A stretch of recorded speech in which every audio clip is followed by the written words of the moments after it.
Aloha, this is Joshua Hayes at BigWaveTrading.com coming to you with September 16th market wrap update. Now there is one good thing to finally talk about. It's about time. Today's market action on the New York Stock Exchange can actually be called bullish. As you can see here, after the nasty breakdown we had on 5%, we had a nice little hammer pattern here on much higher volume. That may mean that we may have another bear market rally, and in bear market rallies, I can find stocks to make money. That comes in part two, which are for subscribers of gold and platinum only. So we'll get over there as soon as we're done with this. But let's look at the other indexes besides the S&P 500 or New York Stock Exchange. How did the S&P 500 look? Once again, you see way higher volume than the day before. And as you can see on the 2 days, it could be after a breakdown, a small little shift that people have become too bearish and that it's time to rally. The volume picked up nicely, a nice hammer tail, which goes again with that hammer tail after a breakdown. But we see how well that worked as he rolled over. So it's possible we could just keep rolling over.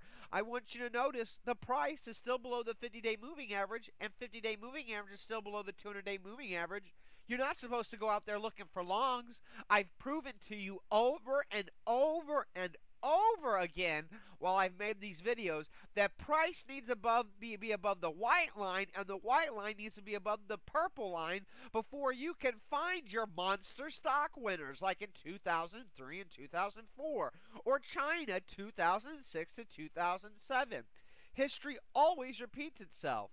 Now let's look at the Dow Jones Industrial Average to get a look on that, and I bet you we'll see the exact same thing there too.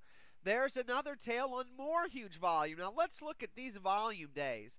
These volume days show up as kind of large, but overall we've had much other larger volume days. So this is nothing to get like super excited about, but it is great to see a tail here and an open body and to see the market come back and rally and close near its high of the day into yesterday's selling on even higher volume. It's a good start. This is what we call day one of a rally attempt. And the fact that it came on very big volume is very good. But you could still have a rally attempt in a bear market. The fact that we're still below the 50 and 200-day moving average is not bullish at all. And let's go look. We got two more indexes to look at. We have the NASDAQ. The NASDAQ put in a very heavy, almost engulfing-like pattern by opening near its lows and rallying all the way just a little bit off its highs with volume well above yesterday's 3.6% drop. Now, I know that the index has only rallied back like 1.5% compared to the 3.5 to 5% drop, but the fact that volume was so big today is an encouraging start for day one of a possible rally attempt. Now, I hate to tell you it, I don't think we're done at all on the downside. I think that we're still just cooking it up and just getting ready, because here's what a weekly now looks like. Red bar, red bar, red bar, red bar, red bar, red bar, red bar, red bar, red bar, red bar, red bar, red bar, red bar, red bar, red bar, red bar, red bar. And so very few green bars, green bar, green bar, green bar, green bar, green bar, green bar, green bar. Doesn't beat the red bars. So it still doesn't look too good, but it looks a lot better than what it did just yesterday. It's great to see volume huge like this today. I'm sure I'll have a lot of charts to scan tonight, and hopefully we'll find some winners in there. And I'll probably have to cut some, I'm sure, shorts that I just took after today's day. And look at this. Look at the S&P 600. Remember how I said its relative strength line yesterday? Even as it went down, it moved up because it only fell 3.76% compared to the S&P 500's 500% gain. Well, look at today's relative strength line move down here. Look at that move. Very powerful, very noticeable, and as you can see, this index has retaken not only the 50-day moving average, but has retaken the 200-day moving average again on a very bullish tail. Now, I don't have volume on the S&P 600, so I can't see what it looks like, but as you can see it coming down from the top in October all the way to now, you can see starting in January, the relative strength line started to move up.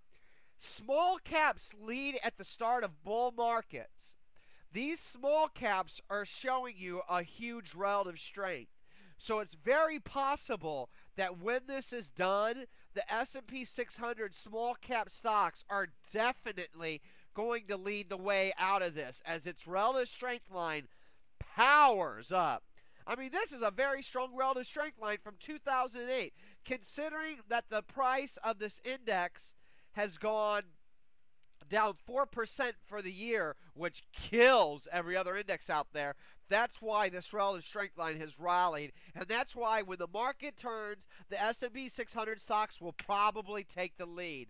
Now, since this is all I can show you in part one, I can't show you the longs that are developing or the shorts that I'm going to cover, but for subscribers of Gold and Platinum, that's coming up next. This is Joshua Hayes at BigWaveTrading.com, where the news has no effect on my opinions, and I'm only here to show you the facts. The facts remain that all indexes are still below the 50 and 200-day moving average, with the 200-day moving average following the 50-day moving average after a death cross, and prices still can't hold above.